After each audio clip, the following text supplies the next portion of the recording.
हम लोग ने किधर रूम लिए थे कौसा में, सना टावर में, 4 लाख हैवी पे। लेकिन वो फ्रॉड रूम वाला हम लोग को एजेंट जो है कामरान हन्नान खान, उसने हम लोग के साथ फ्रॉड किया। मेरी बहन भी है, उसका नाम है आसिया जावेद खान, जिसको गौसिया के नाम से जाना जाता है। इन लोग दोनों ने एजेंट बन के फ्रॉड करके, राजा भगत करके। आपकी बहन मतलब समझा नहीं? खाला की लड़की है, कजिन अच्छा। खाला की लड़की, वो भी शामिल है इसमें वो भी शामिल है।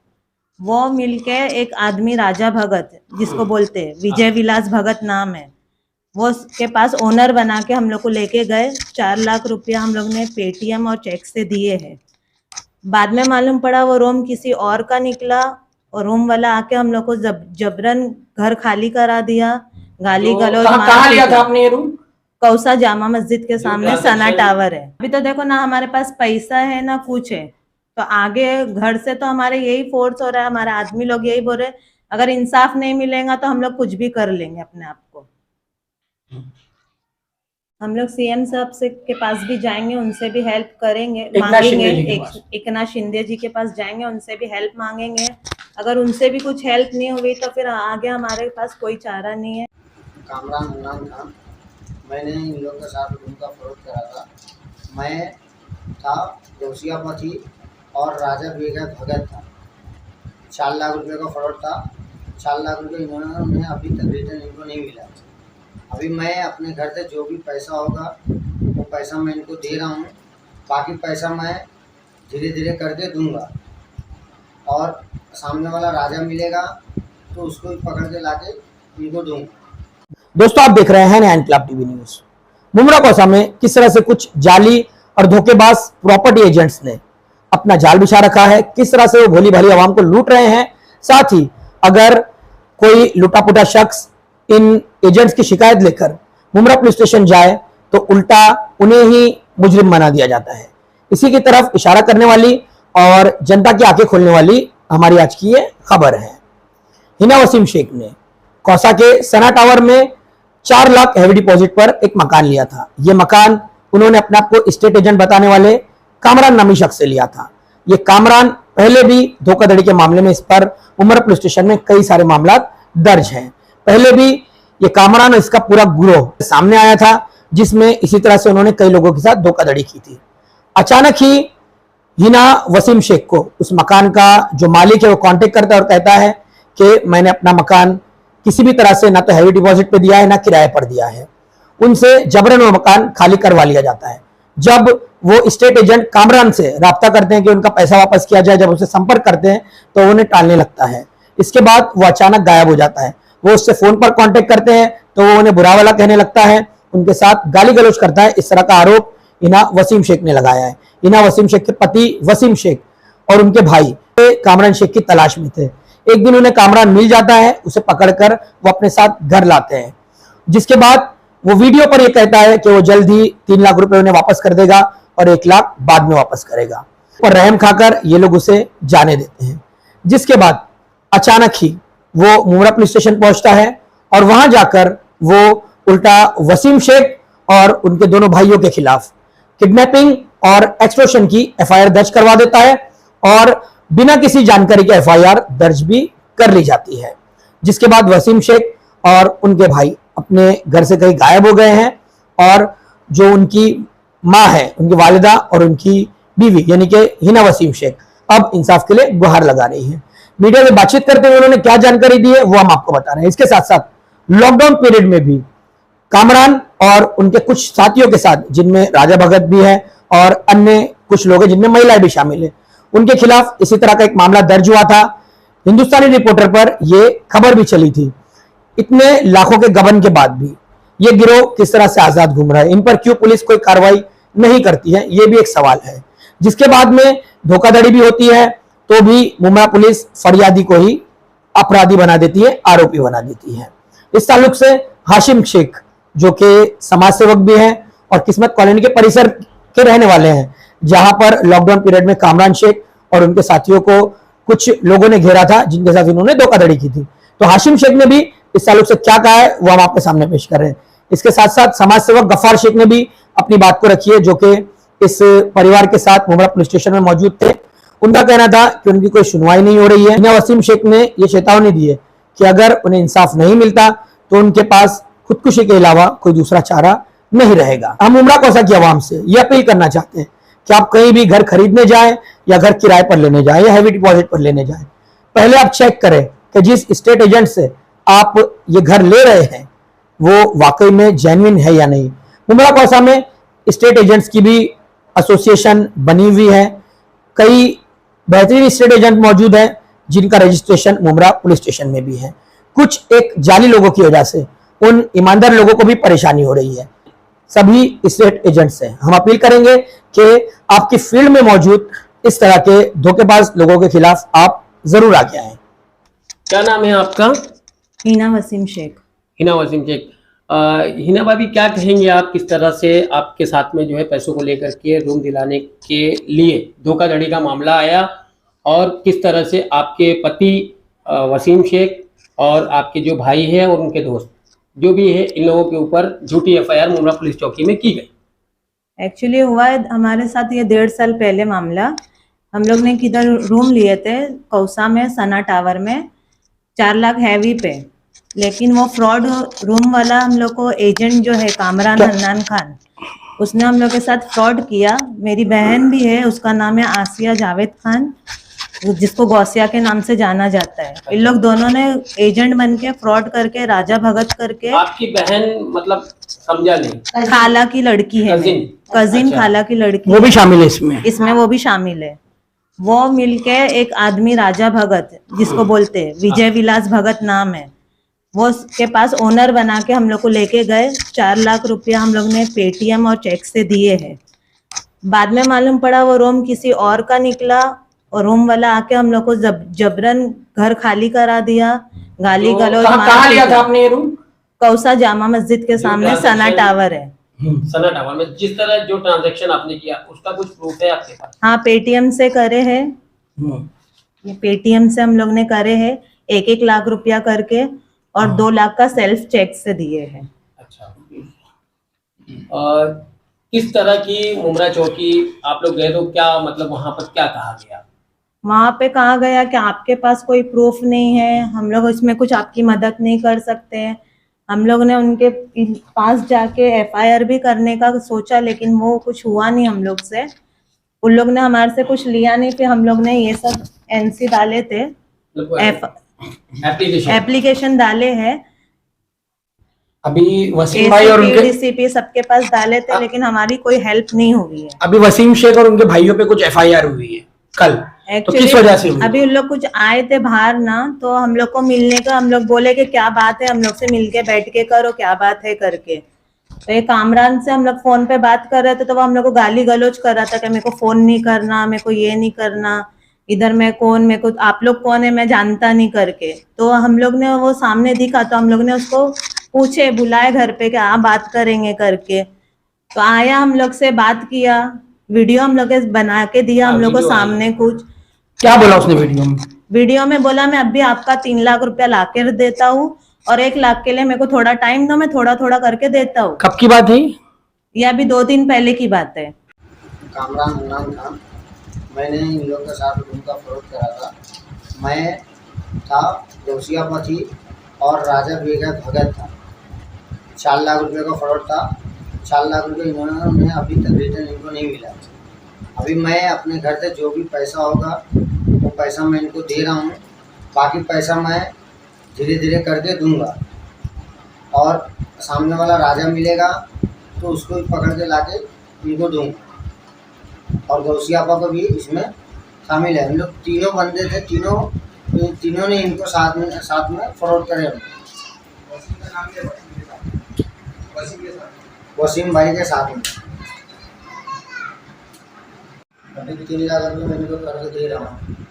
बाकी पैसा जो बचेगा वो थोड़ा करके पैसा करके इनका पैसा नहीं देता तो मैं पहुँचा रहा जी। और फिर यहाँ से वो गया और जाके हम लोग के ऊपर, मतलब मेरे हस्बैंड वसीम शेख और मेरा भाई मुन्नू और नासिर, इन लोग तीनों के ऊपर उसने किडनैपिंग और फिरौतरी का केस बना दिया। जी। तो आप लोगों ने पुलिस को कहा नहीं कि इन लोगों का पुराना भी रिकॉर्ड है? हम लोग की पुलिस सुन ही नहीं रही है। बिल्कुल नहीं गए थे सुनी। हम लोग, लेकिन पुलिस हम लोग की सुन ही नहीं रही है। बोलती उन लोग को हाजिर करो, तभी जो भी बातें वो होंगी। किसको? वसीम शेख और उनके भाइयों को। हाँ, अगर इंसाफ नहीं मिलता है तो आगे का क्या कदम आप उठाएंगे? अभी तो देखो ना, हमारे पास पैसा है ना कुछ है, तो आगे घर से तो हमारे यही फोर्स हो रहा है, हमारे आदमी लोग यही बोल रहे हैं, अगर इंसाफ नहीं मिलेगा तो हम लोग कुछ भी कर लेंगे अपने आप को। हम लोग सीएम साहब से के पास भी जाएंगे, उनसे भी हेल्प करेंगे, एकनाथ शिंदे जी के मांगेंगे। पास। एकनाथ शिंदे जी के पास जाएंगे, उनसे भी हेल्प मांगेंगे। अगर उनसे भी कुछ हेल्प नहीं हुई तो फिर आगे हमारे पास कोई चारा नहीं है।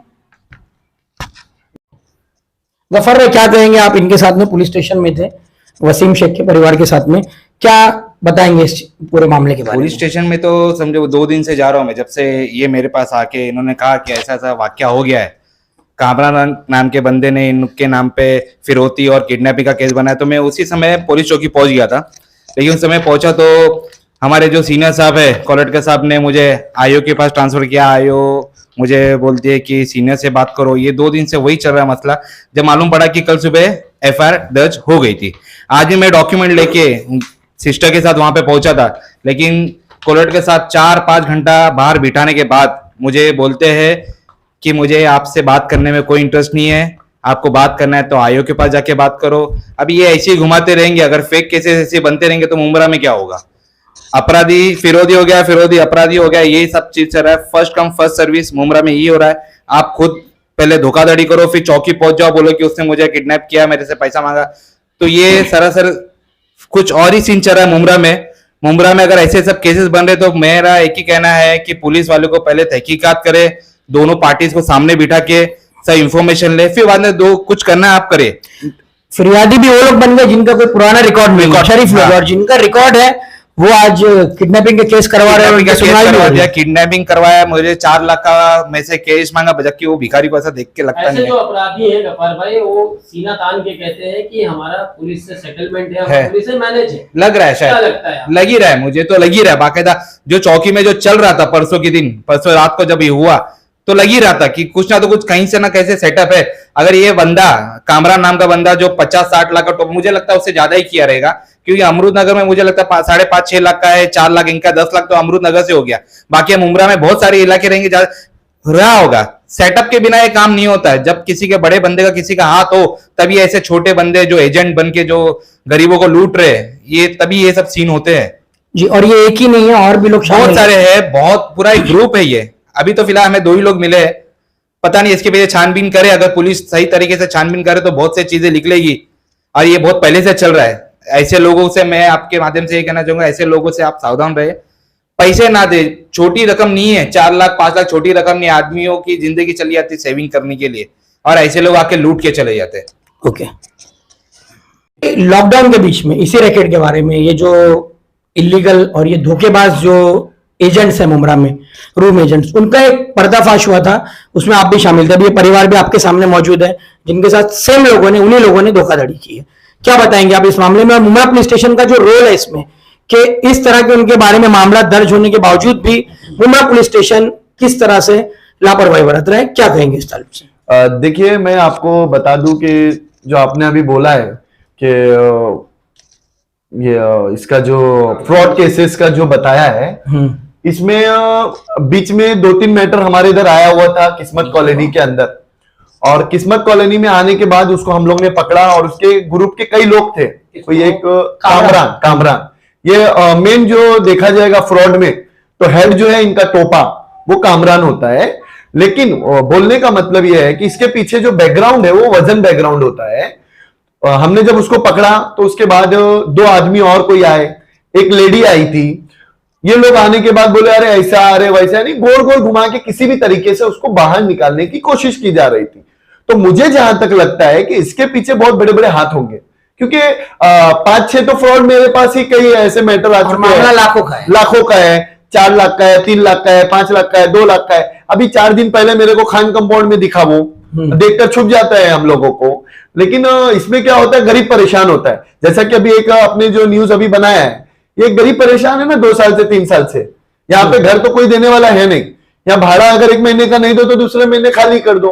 अब 4 लाख रुपया कोई एजेंट ऐसा एजेंट बन के टोपा टपारा करके भाग जाए और ऐसा फ्रॉड केस अगर सामने वाले पे ही दाखिल कर दे तो फरियादी को गुनहगार बना दिया जा रहा है। सही बात है ना। अगर उसने पूछने के लिए बुलाया है, इनके पास वीडियो है, प्रूफ है, हाँ। सब चीज है, ठीक है, पुलिस दोनों को बुलाकर उसकी बात रखती और दोनों पे फिर उनको जो करना है वो अपने हिसाब से करते वो। लेकिन एक ही के आने से और एफआईआर दाखिल हो जाना, पहले आप ये देखिए कि उसका पीछे का बैकग्राउंड कैसा है। उसके ऊपर कई एफआईआर दाखिल है, कई कंप्लेंट है उसके ऊपर। अभी हमारे एक सीनियर पत्रकार है रफीक कामदार जी है, उन्होंने भी कई न्यूज उसकी चलाई है फ्रॉड केसेस की, बाकायदा प्रूफ के साथ में। अब ये इतने प्रूफ जो उन्होंने जो बताया है, ये सब जो प्रूफ बताया है, तो ये क्या है? ये उसके दिए हुए ना, उसकी साइन है, इन्होंने जो दिया है वो प्रूफ है, बाकायदा अभी वीडियो है। बिना लिए तो कोई वीडियो बनाएगा नहीं। अब मेरे को जबरदस्ती पकड़ के लाओगे और बोलोगे कि 3 लाख तेरे को दिए, हाँ बोल, तो मैं तो नहीं बोलूंगा, चाहे मेरी जान मार दो या काट दो। लेकिन बोलने का मतलब ये होता है कि उसकी पूरी जांच और पुष्टि होना चाहिए और उसके बाद उनको एफआईआर होना चाहिए। लेकिन एफआईआर जिसके ऊपर होना चाहिए उसके ऊपर नहीं हुई है। मैंने अभी सुना है कि जिसका पैसा है उसी के ऊपर एफआईआर हो गई है। भाई हाशिम भाई, क्या लगता है आपको कि कहीं ना कहीं मुमरा पुलिस सौतेला व्यवहार कर रही है? देखिए कैसा है कि सौतेला व्यवहार बोले तो ये सीनियर साहब तक के बात गई ना हो। सीनियर साहब अगर इस चीज पर ध्यान दे तो मुझे लगता है कि ये काम हो जाएगा। सीनियर साहब से इनको मुलाकात करनी क्या चाहिए। अपील करेंगे आप मुमरा पुलिस स्टेशन के सीनियर निवृत्ति कोलेटकर से? काफी समझदार है, इन बातों को देखते हैं, वो क्या कहेंगे? देखिए इनका एक बोलने का ये है कि ये पहले जो हमारे सीनियर साहब हैं उनसे इनको मुलाकात करनी चाहिए डायरेक्टली। और अगर उधर पे भी अगर वो कुछ बोलते हैं, आईओ का है या किसी का कुछ दूसरा प्रॉब्लम है, तो एसीपी डीसीपी है हमारे पास, कमिश्नर है, उससे भी नहीं होता है तो इनको आगे के लिए भेज दिया जाएगा। हमारे मुख्यमंत्री जी है, हमारे सीएम जी है, एकनाथ शिंदे साहब है, उधर देखेंगे होगा। ऐसे कई लोग हैं आशिम भाई मुमरा में, और आपको हमने किस्मत कॉलोनी से सिर्फ यहाँ पे इसलिए बुलाया, आप तो इनको जानते भी नहीं। शुक्रिया आपका कि आप यहाँ पे आए और इनके तरफ से आपने बोला। तो जैसे कि अभी देखा, इन्होंने उसे बुलाया, उसे समझाया, तो उसने उल्टा जाके केस कर दिया। जबकि एक इनकी रहमदिली हो गई इस परिवार की कि वो उसको पुलिस स्टेशन नहीं ले गए, उसने उसका गलत फायदा उठाया। क्या कहेंगे उन लोगों को जिनका उनके उसके ऊपर पैसा निकलता है, अगर कि वो इस तरह की हरकत ना करे, उसे पुलिस स्टेशन ले जाए मिले तो क्या कहेंगे? देखिए जैसा उसने किया है, बाकायदा उसको बुलाकर उसको कोशिश की गई कि उससे वीडियो बना लेंगे और उससे पूछेंगे कि भाई पैसा हमारा कब देने वाला है। लेकिन आने के बाद वो मुझे सामने वाले को बताने लगा कि ऐसा नहीं वैसा करते हैं, और जाकर चौकी में झूठी एफआईआर दाखिल कर देना कि मुझे लोग ने अरेस्ट कर लिए, मुझे रूम में बंद कर लिए थे, ये कर लिए थे। ठीक है, ये सब मेरे उससे तो रॉन्ग ही था वो, क्योंकि इतनी उसकी तो औकात नहीं, करोड़ों का मालिक तो है नहीं। हाँ, टोपा टपारा है वो, एक करोड़ों का मालिक नहीं जो उसको जबरदस्ती किडनैप करेंगे। लेकिन परसों के दिन जब मुझे खान कंपाउंड में भी दिखा तो मैंने मन में ये सोचा कि इधर अभी नई नई बिल्डिंगें बन रही है और इधर नए नए पैसे वाले अभी आएंगे, तो ये शायद उनका भी फ्रॉड करेगा। तो मेरी एक ही मांगनी है मेरे मुमरा के लोगों से, और जो बाहर से भी लोग आ रहे हैं घर वगैरह देखने के लिए, लेने के लिए, तो ऐसे एजेंट लोग से सतर्क रहे। जब तक कि आप बिल्डर से बात ना करो, वो एजेंट लोगों से सतर्क रहे, उनसे एकदम दूरी रहे। और ज्यादातर तो ये कामरान और इसके ग्रुप से ये बहुत बड़ा टोपा आदमी है।